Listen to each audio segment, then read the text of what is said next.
state of demoralization of my side of the political argument, that there is nobody I could think of on the left in Britain that would have joined me for that audience with the Pope, despite all of the very fine things that that Pope in particular represented. They would not have been seen, if you'll forgive the pun, dead with the Pope. And when I, as I do every hour, retweet the right to life propaganda about the suicide bill, about the disastrous abortion rates, and so on, I realize that the traction I have is largely amongst people who would describe themselves as conservative or right-wing. But there's one saving grace, and it's one of the reasons why I'm still an electable politician. Practically the only people in Britain who, as a bloc, can be counted on these moral questions are the black and other ethnic minority populations. I mean, people rubbish the Muslims, for example, routinely in Britain. But the only people you could reliably say who will be pro-family, who will be pro-marriage, who will be anti-abortion, who will be anti-state suicide, are that very community. And of course, because I have all my life trumpeted these views, then apart from issues like Gaza and so on, I have a very big following in those communities, and not just Muslim. Black Christians, for example, particularly in the London area, there are happy, clappy churches in every part of London that are filled to their gunnels with black African Christians. And they feel exactly the same way as I do on these issues of life and death, on these issues of morality. So these are a saving grace. There are many other reasons to be grateful for the presence of these people in the country, but that's quite a big one. Amazing. I hope that if you ever leave exile, and I hope it's sooner rather than later, you will come to the United States and stay in my house. You are always welcome. George Galloway, who I've admired, I didn't even know very how much we agreed on, but thank you very much for doing this, and Godspeed. Me too. Thank you. It's been an honor. Thank you. Christmas is back, and so is our merchandise shop at TCN. Visit tuckercarlson.com to see what we have to offer, and it's awesome. Everyone has a long list of people they need to shop for this Christmas. Our new line can help you brighten the day with gifts they will actually love, not the kind they're going to throw away or thank you for but not mean it. Actually good stuff that's great for everybody. Ornaments, wrapping paper, Christmas sweaters. For real. The TCN shop has everything you need, dozens of new styles and designs perfect for the gift giving and spreading the Christmas spirit. That's tuckercarlson.com. We hope you have the very best Christmas. I said earlier, this man should be running American foreign policy. He's a Pulitzer Prize winner.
that's really what I learned, is that the people who are mad at me call me names because that's literally all they can do. Shut up!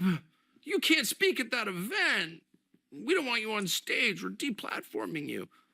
Okay, I don't care really, but like, Who's saying that to you? oh yeah, No, I mean, what drama. I don't even want to go through. I don't want to make it about me, because I'm certainly not oppressed, and you haven't impressed my spirit. You could fucking shoot me. I'm not going to impress my spirit. It's just, I mean, I'm just asking because I still see you all over the place. I saw you. of course. But I guess all I'm Turning Point saying is, event. no, saw I you- I think haven't. you were just with Megyn Kelly and her tour, and Megyn Kelly is a tough woman, man. She's for real. And I mean, she's more for real than people know. I'm not saying she agrees with me on everything. She doesn't. And by the way, she doesn't agree with it. She's like, I don't agree with you. You know, she's like that tough. She'll just tell you. But you can't make Megyn Kelly take a position. You just can't. Just won't. Megyn Kelly just absolutely will not. If she agrees, of course she'll agree. But if she doesn't agree, you're not going to scare her into agreeing. Mhm. There aren't a ton of people like that. There are some. They're all my friends. Even if I disagree with them, I just love people like that, and I want to be around them. She's one of them. No, but what's interesting is not that they've like really inconvenienced me. They haven't. It's that they've revealed who they are. So like, they did this with Fuentes. This is the thing I learned, is that Fuentes, I didn't know much about him, to be honest. I'm just too old for this shit.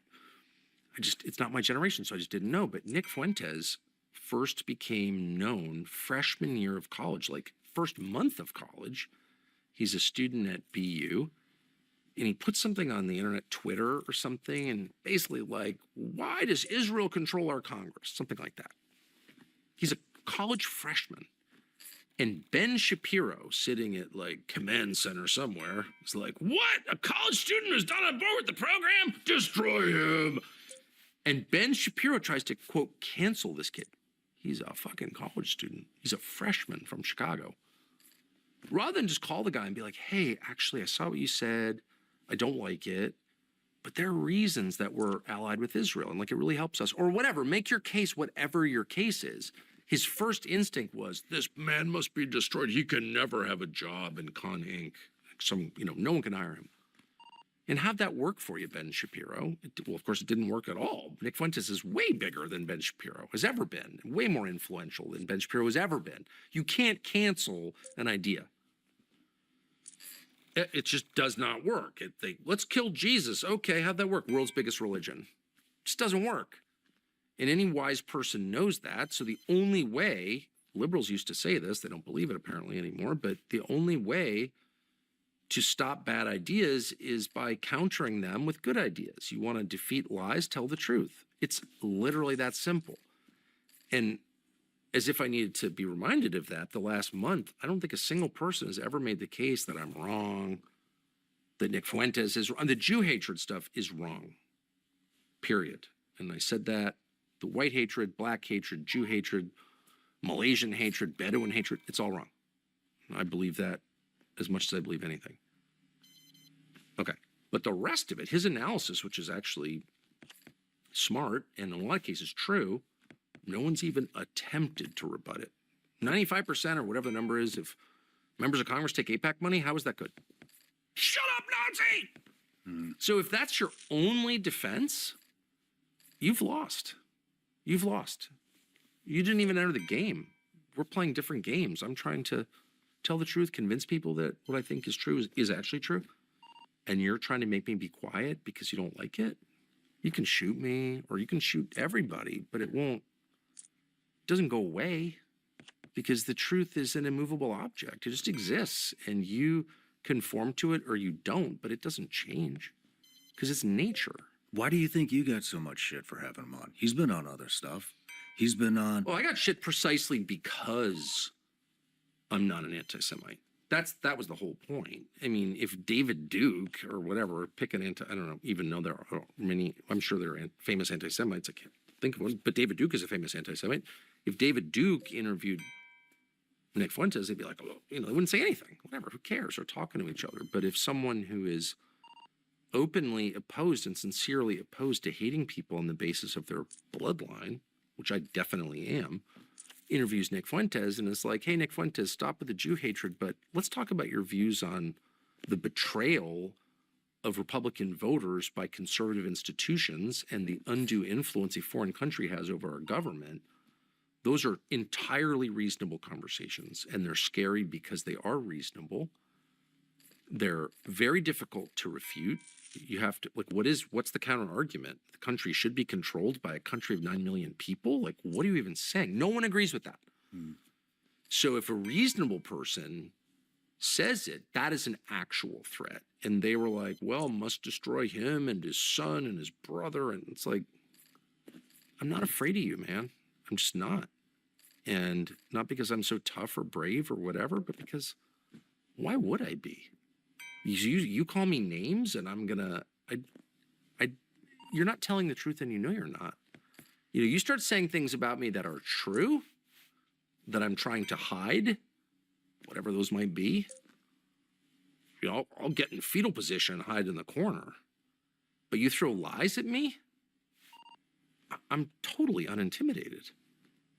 And anyone who believes that, I'm sorry. I'll just say it again. Here's the truth. Don't believe I can't control that.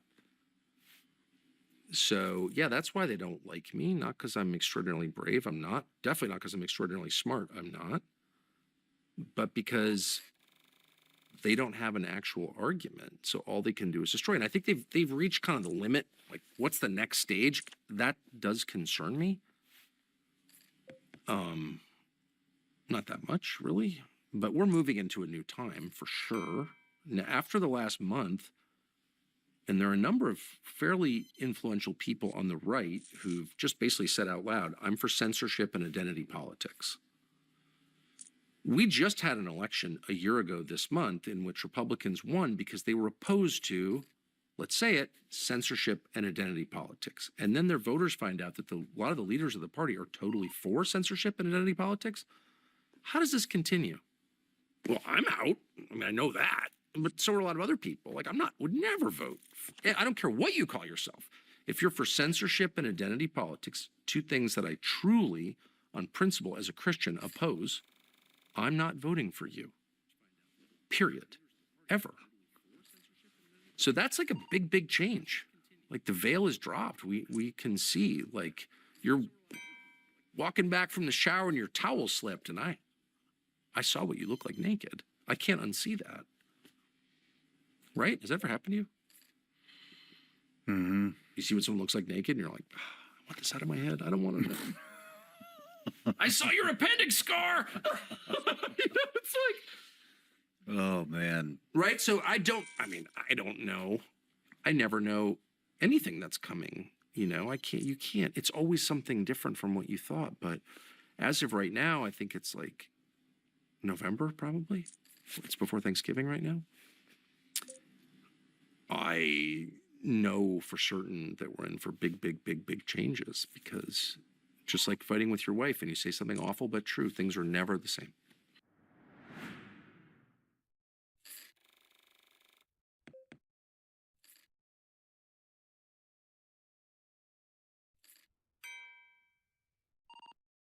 Will you debate him? Will you debate Tucker Carlson? I don't debate the Klan. I don't debate Nazis.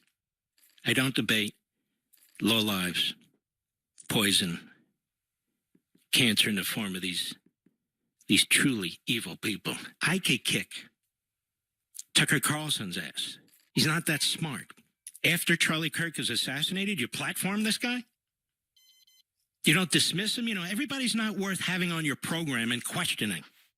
Mark Levin might need to have a doctor on hand at this point at all times of the day due to his rage-fueled rants. He's been screaming into his mic about Tucker Carlson over the last week, and actually a little longer than that. Right, Cenk? Yeah, so Levin thinks that he's going to get most of the Trump voters on his side by canceling Tucker Carlson. Let's see how that turns out. Let's see if that works. And stick around for the text exchange that Levin leaks between himself and Tucker Carlson. And by the way, I'll give you the rankings on how they're doing in media in a minute too, so you'll get a sense of context. Now look, based on what Mark Levin said on one of his recent episodes, he's under the impression that if Turning Point USA